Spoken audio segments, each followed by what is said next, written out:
Alors, on est, vous avez remarqué, à côté de l'église et j'ai changé d'intervenant. J'étais avec le président, M. Michel Belland. Bonjour, ça va bien? Bonjour, ça va bien, vous Ben oui, aussi? ben oui, ça va très bien. Ah, on est bien content de vous rencontrer, de rencontrer votre gang. Vous êtes vraiment une belle gang ici à Saint-Basile.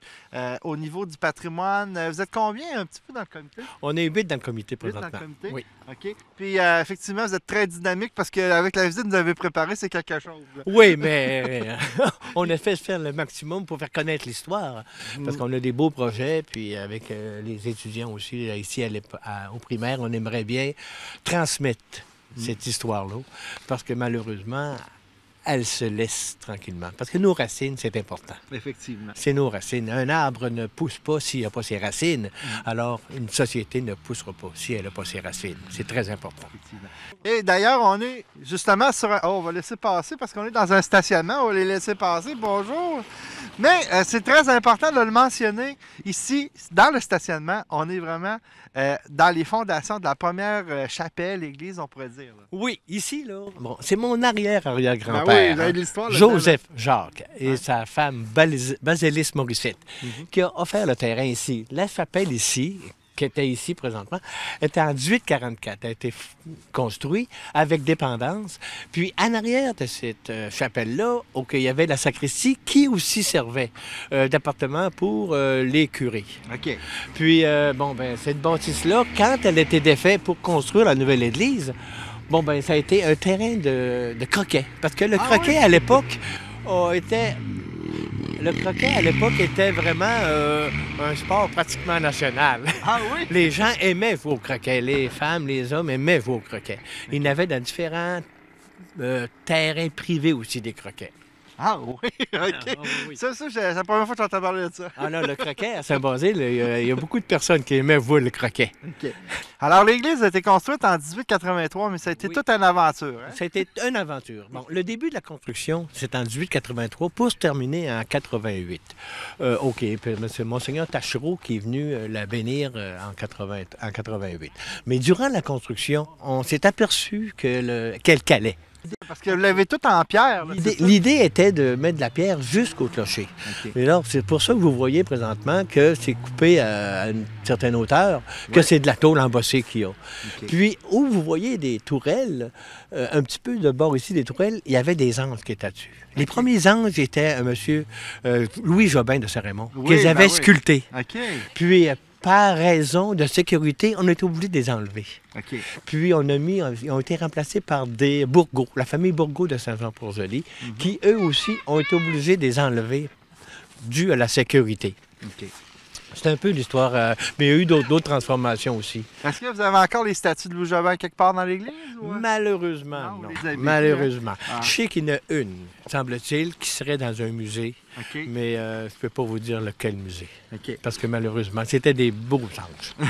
Alors, on est maintenant à un autre endroit très important. On est, dans le fond, en face de l'église, en avant, et juste de l'autre côté, il y avait le cimetière. Le cimetière était ici depuis le début de 1844, si on peut dire, 43-44, dans ces années-là. Ouais. Puis, en 1903, on était obligé d'arrêter de vendre des terrains. Puis, en 1918, on a déménagé le cimetière. OK. Puis, on a déménagé naturellement pour en faire... aujourd'hui, c'est un terrain de tennis qui est là. Puis, plus loin aussi, c'est la patinoire. Mais la patinoire, au début, n'était pas là. OK. Parce que ici, il y avait le salle paroissiale à l'époque. OK, dans la rue, là. Dans la rue, oui. OK. Dans la rue, la salle paroissiale était là. Malheureusement, elle a été incendiée en Comme par hasard, hein? 1974. Oui. Nous avons des photos de ça. OK. C'est important de le mentionner parce que souvent, à Saint-Basile, ce qu'on ne comprend pas par rapport à d'autres municipalités, c'est que le cimetière, il est vraiment sur le boulevard du Centenaire, beaucoup plus loin, pas proche de l'église. Alors, c'est vraiment parce qu'il était en face, mais il était déménagé. Et c'est déménagé justement à cause qu'il y a du manque de terrain. Oui. Parce que ce terrain-là, à l'époque, était à M. Germain puis à un M. Dugal. OK. Puis ils les ont déménagé en 1918, c'est ça. OK. Puis le monument du Sacré-Cœur que vous voyez présentement là, Oui. lui, il était du côté, du même côté de l'église à l'époque. Puis en 59, vu qu'on changeait un peu le boulevard, la rue, si on veut, ils ont trouvé de déménager le monument. Puis... Donc, c'est quand même spécial, c'est que dans le fond, vous avez reforgé le centre-ville de Saint-Basile à cause des rues. à cause des rues, C'est effectivement, ça. c'est ça. OK. Puis là, le centre Ernest J. Papillon, lui, a été fait après la démolition de l'autre, c'est ça? Ah oui, après la démolition de l'autre, en 1974, quand l'incendie, la salle paroissiale a été incendiée, bon, OK, là, on a été quelques années sans centre communautaire. OK. Puis le centre communautaire que vous voyez présentement, le centre J. Papillon, lui, il a été construit par après. OK. Alors maintenant, M. Belland, on va parler des 4 maisons qui sont là, effectivement, qui sont intéressantes. Elles sont intéressantes puis ont de l'histoire. Oui. Cette maison-là qu'on voit ici en blanc, elle, c'était une bâtisse qui était dans les années 1860. OK? Puis c'est M. Alphonse Gilbert, le colonel Gilbert qu'on appelait. OK. Puis c'est lui qui a été le premier gérant de la Banque nationale à Saint-Basile. OK. Puis la Canadienne nationale, parce qu'aujourd'hui c'est la Banque nationale, mais dans le temps c'était Banque canadienne nationale. OK. Puis lui, il a eu ça pendant quelques années jusqu'en 1925. Puis par après, il y a eu beaucoup de commerce. Puis, entre autres, le commerce que je trouve, que je me souviens, c'est M. Louis Germain. Bon, Louis Germain, à l'époque, lui, il vendait des meubles, il vendait du prélord, il vendait un peu de tout. Mais je me souviens que mon père, dans le temps, puis ma mère me contait qu'il vendait des télévisions, des télévisions noir et blanc. Puis là, il les mettait en avant Oui, dans sa petite ben oui, puis les gens allaient écouter la télévision. Ben oui. Regarder, parce qu'ils ne pouvaient pas l'écouter, parce qu'à cause de ça. Mais M. Germain, par après, M. Germain, OK, il y a eu beaucoup de commerce par après. Bon, il y a eu des chaussures qui ont été vendues, il y a eu de la pâtisserie, il y a eu des légumes, des fruits, il y a eu une boufferie, il y a eu un salon de coiffure. Mais par la suite, ben là, ça s'est fermé là. Puis, il y a des gens qui restent en haut. C'est des loyers maintenant. Oui, effectivement. Bon. La petite maison qui est à côté, elle a un beau petit cachet. Hein? Elle a un beau cachet. Ouais. Ça, c'était Ulrich Colette. OK. Ulrich Colette, lui, avait les deux maisons à l'époque. Puis c'est un chemin mitoyen qui est entre les deux. Le stationnement, vous voyez, lui, il est mitoyen. Parce que vu que c'était dans le temps, au même propriétaire. OK. Puis M. Colette, là, c'était un genre de pharmacie qui était là-dedans. OK. Puis cette pharmacie-là, ben, il vendait aussi du chocolat, puis il vendait des produits de beauté à l'époque. OK. Puis c'est ça. Puis là, oui, elle a un beau cachet, cette maison-là. Puis l'autre après, je pense que c'est la plus impressionnante. Elle, c'est une maison à 3 étages. Oui, Bon, ça, c'était M. Marcotte qui était là. Son nom, c'était Théophile Marcotte. Théophile Marcotte, lui, c'était un marchand général. Puis, il s'est donné à son frère Arthur. Arthur Marcotte, lui, il vendait des cercueils, puis il assevelissait des morts. Ah oui? Oui, oui. Puis, ensuite de ça, c'était sa fille, Julienne. Du côté droit, en bas, c'était un petit dépanneur qui était là.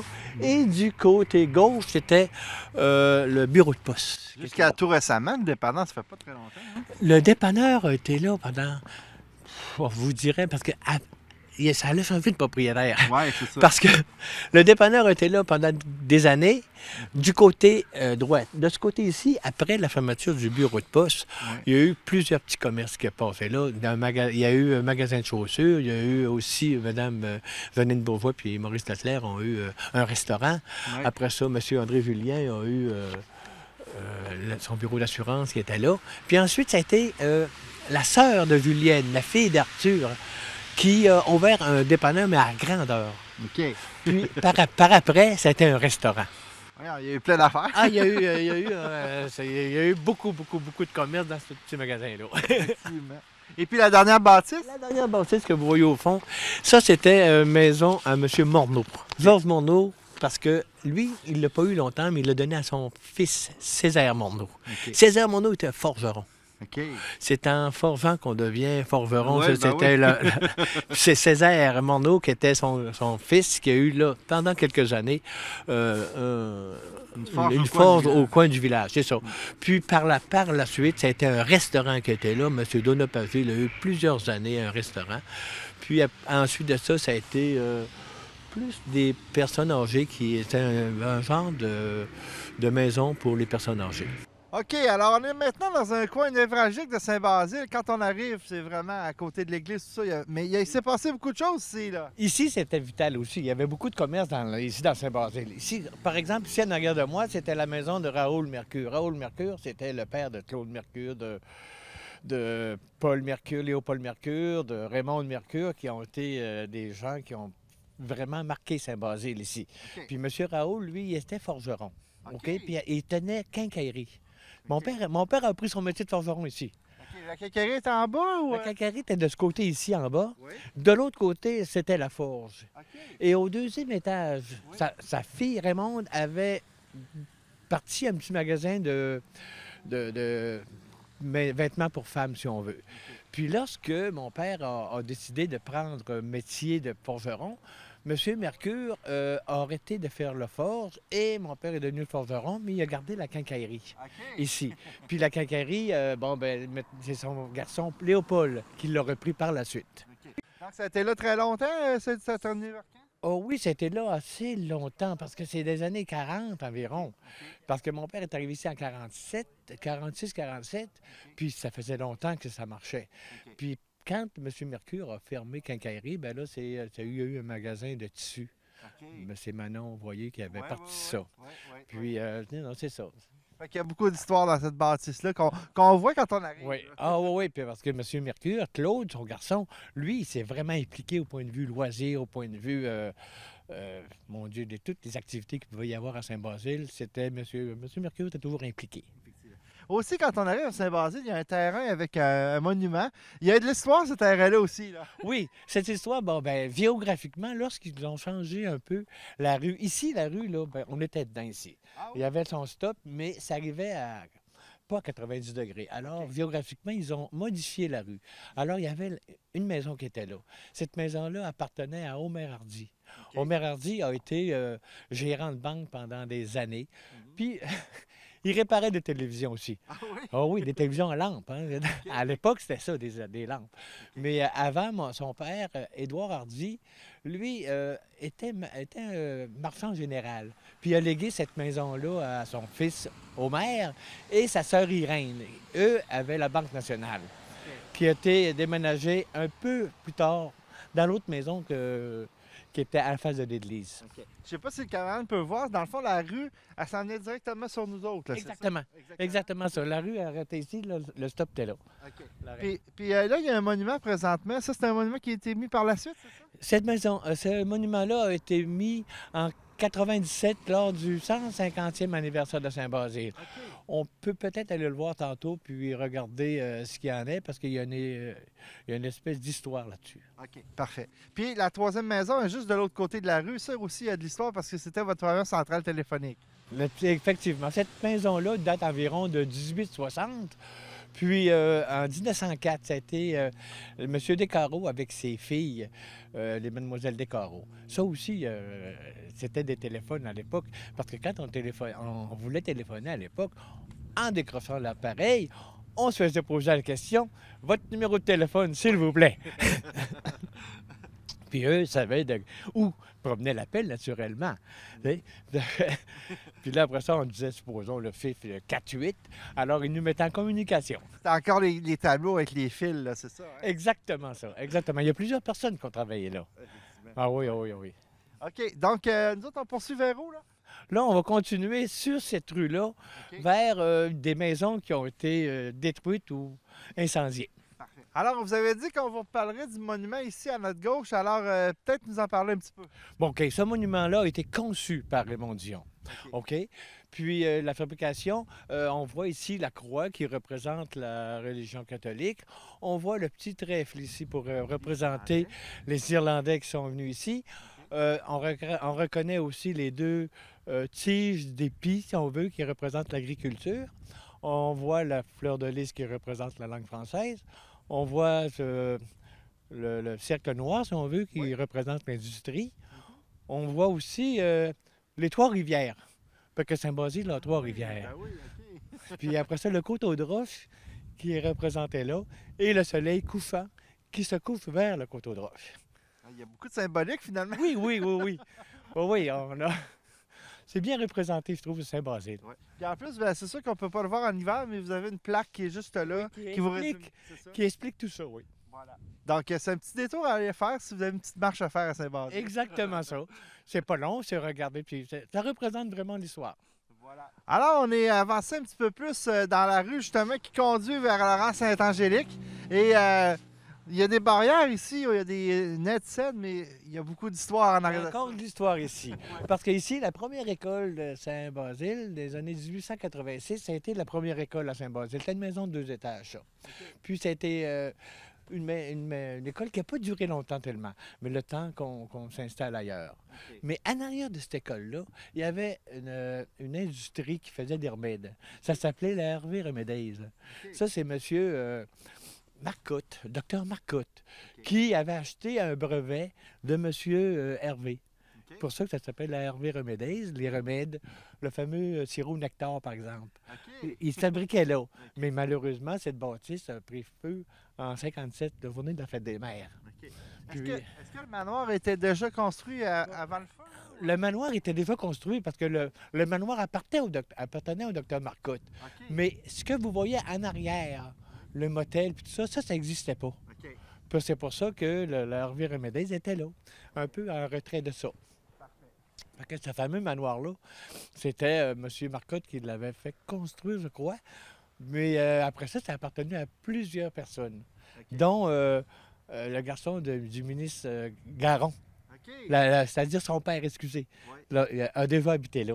Oui. Après ça s'est vendu. Gaston Marcotte, Monsieur Gaston Marcotte, c'est lui qui a fait rallonger le motel, puis tout ça, puis c'est devenu manoir, hôtel le manoir Saint-Basile. Alors, on continue à avancer dans Saint-Augique. Inquiétez-vous, on s'en va pas à Saint-Ramon. On va arrêter bientôt. Mais ici, il y a quand même un autre terrain. Moi, j'avoue, c'est un terrain qui m'intriguait parce qu'à chaque fois que je passais, c'était un grand terrain avec un garage dans le fond. Mais je dis, il y a sûrement eu une bâtisse là. Bon, en 1944, OK, ici, ça a été le premier poste de pompier. En 1944, c'était juste un poste de pompier. Mais en 1947, on a fait un séchoir en hauteur, si on veut, là, pour être capable de faire sécher les hausses. Avec une tour, puis tout ça? Avec les tours, exactement. Ça, c'est des espèces de poulies qu'il y avait en haut, parce que les hausses avaient 50 pieds. Alors, on grimpait les hausses en montant. Puis ensuite, en 70, bon, on a eu un nouveau poste de pompier. Alors, ils ont détruit tout ça. Mais ça a été un garage municipal après. Ça servait un peu un garage municipal ici. Ça a été juste un petit temps le temps qu'on ait un autre garage municipal en attendant. Puis aujourd'hui, c'est plus à la ville, c'est vraiment privé. C'est privé, oui, j'ai vendu ça là. Mais quand vous me parlez du garage de pompiers, est-ce que c'était le premier ou c'était... Ça a été le premier poste. Oui, ça a été le premier, en 1944. Parce que la fondation du pompier, je crois que c'est en 1943. Mais tranquillement, pas vite, ils sont équipés. Puis c'est ça, en 1947, ils ont fait la tour pour faire sécher les hausses. Puis par la suite, c'est devenu un garage municipal. Parfait. Alors, justement, on s'est rapproché du manoir, une super belle bâtisse du côté. Quand on passe justement sur la rue Sainte-Anne, c'est quelque chose à voir comme bâtiment. C'est vraiment un beau bâtiment. De face, là, on le voit, là, il y a de la belle architecture là, sur cette maison-là. C'est vraiment bien. C'est vraiment beau. C'est ça, on a quasiment fait une maison victorienne avec ça. Hein? Oui, c'est vraiment beau. C'est vraiment beau, oui. OK. Puis là, ici, il y a de l'histoire parce que, encore une fois, il y a un autre terrain mystérieux. Il y a un autre terrain mystérieux que ici, c'était au début des associés, puis il y en avait un de Saint-Basile, que c'était une fromagerie. Pendant quelques années, pendant à peu près 8-10 ans, on a eu une fromagerie qui était là. Puis c'était juste ça, puis après ça, on l'a démoli tout de suite? Oui, non, après ça, cette maison-là a été habitée par des Marcottes. Puis, malheureusement, bon, elle a été détruite pour agrandir un stationnement. Mais c'était une maison qui était inhabitée maintenant. Alors, le propriétaire, bon, la ville a acheté le terrain, puis ils ont fait un stationnement. Ensuite de ça, de l'autre côté de la rue ici, vous avez... on laisse passer les autos, hein, ils ont l'air hésitants. Je sais pas pourquoi. Ils sont vous n'êtes pas habitué de voir une caméra ici à Saint-Basile? Ouais. Non, mais c'est toujours intriguant d'avoir une caméra. C'est toujours intriguant. Là, de l'autre côté, ici, c'était un restaurant. Bon, M. Lambert Leclerc, en 1947, lors du 100e anniversaire de Saint-Basile, a ouvert un restaurant à Saint-Basile. C'était vraiment un restaurant, le restaurant du coin qu'on appelait, si on veut. Il y a eu beaucoup de propriétaires qui ont eu dont M. Armand Fastonnet, par exemple, qui l'a eu, mais qui a aussi loué une partie pour des barbiers, pour un barbier, M. Raymond Germain. Puis après, ensuite, M. Raymond Vermette l'a acheté. Puis, alors, mon Dieu, il y a eu des propriétaires. Pour moi, il y a eu 10 propriétaires qui l'ont eu par la suite. C'était toujours une bâtisse 2 étages, c'est Ça a ça? toujours été une bâtisse 2 étages. Puis, on servait des repas complets. C'est devenu un bar par la suite. Puis maintenant, ben, c'est un loyer, c'est des maisons en revenus. Au départ, est-ce que le manoir aussi était un restaurant ou c'était juste une maison? Ça, je ne peux pas vous répondre, OK. là. Parce que je sais qu'ils en servaient des repas ici au manoir. Mais je ne peux pas vous répondre là-dessus. Ça fait un compétiteur en face, là, en Oui, face de ouais, c'est sûr qu'ils ont été des compétiteurs parce que les deux avaient été licenciés. Ouais, hein? Oui, oui, les deux étaient licenciés à l'époque. Effectivement. Est-ce qu'il y a d'autres choses sur la rue ou est-ce qu'on se déplace un peu? Non, c'est terminé pour moi. OK, parfait. Ah, ben merci beaucoup. Je pense qu'on change des guides, c'est ça? Oui, on change de guide maintenant. Maintenant, ça va être Madame Alain. Parfait. Ben merci beaucoup. Merci bien.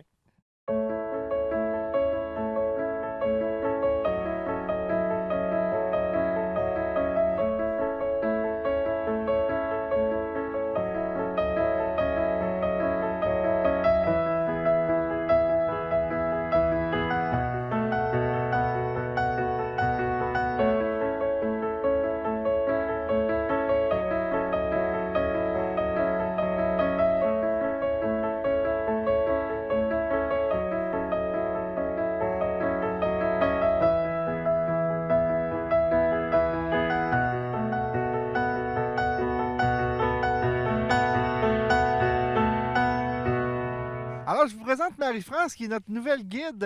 On se donne le relais ici à Saint-Basile. Ça va bien, Marie-France? Oui, ça va très bien. Alors, vous prenez le relais de la rue Sainte-Anne ici, qui a beaucoup d'histoires, dont la bâtisse ici en arrière. Disons qu'il y a, en tout cas, un petit peu d'histoire. Fait que tant qu'à les faire, on va tous les faire. Parfait. OK. Fait que le dépanneur, qui est à l'arrière, il a été en tout cas, il a été ouvert en 1950, mais il était de l'autre côté de la rue. Ah oui? Oui, il était de l'autre côté de la rue.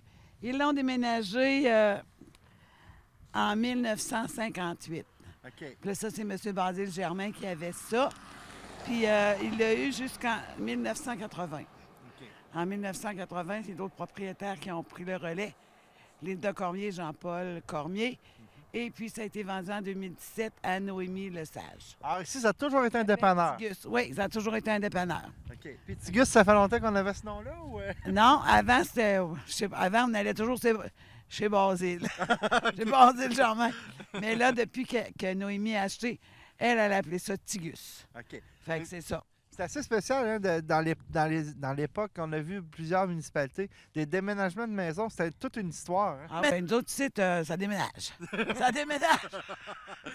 Bon, ben, excellent, on continue plus loin. Et juste à côté, on a une autre maison célèbre. Oui, des gens riches et célèbres. Ici, c'était un monsieur Petit, OK. le père de Jean-Claude Ticot-Petit. Oui. Lui, il était cordonnier, OK. mais il y avait aussi un orchestre.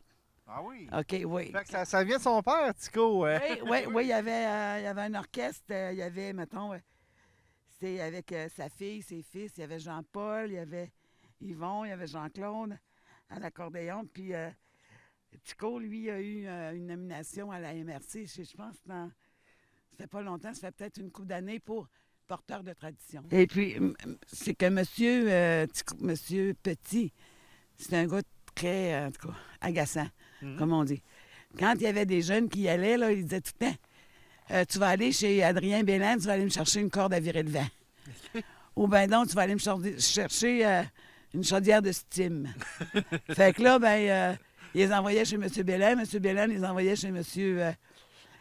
Hardy, au maire Hardy. Finalement, ben... Finalement, ça faisait le tour sans rien d'avoir. Ça n'a rien à voir. Fait que ça, c'était la maison des petits. Alors, Marie-France, on est un petit peu plus loin dans la rue. On a cette maison-là qui a été aussi importante. Là. Oui, c'est une épicerie. OK.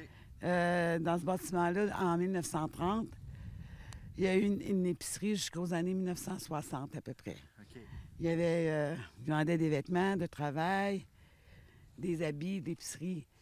Parce que cette dame-là, son mari est mort à 40 ans, fait qu'elle, elle a élevé ses enfants avec... OK. C'est quoi son nom? Avez-vous son nom? Jacques Marcotte, l'épicerie Jacques Marcotte. OK, Oui. parfait. Donc, c'est ça. Plus aujourd'hui, c'est rendu des appartements. 4 appartements. OK. OK. 4 petits appartements. Oui, parce que c'est ça, c'est une grande bâtisse quand on s'aperçoit ça. Là. Mais tu vois, il y en a 2 en haut, 2 en bas.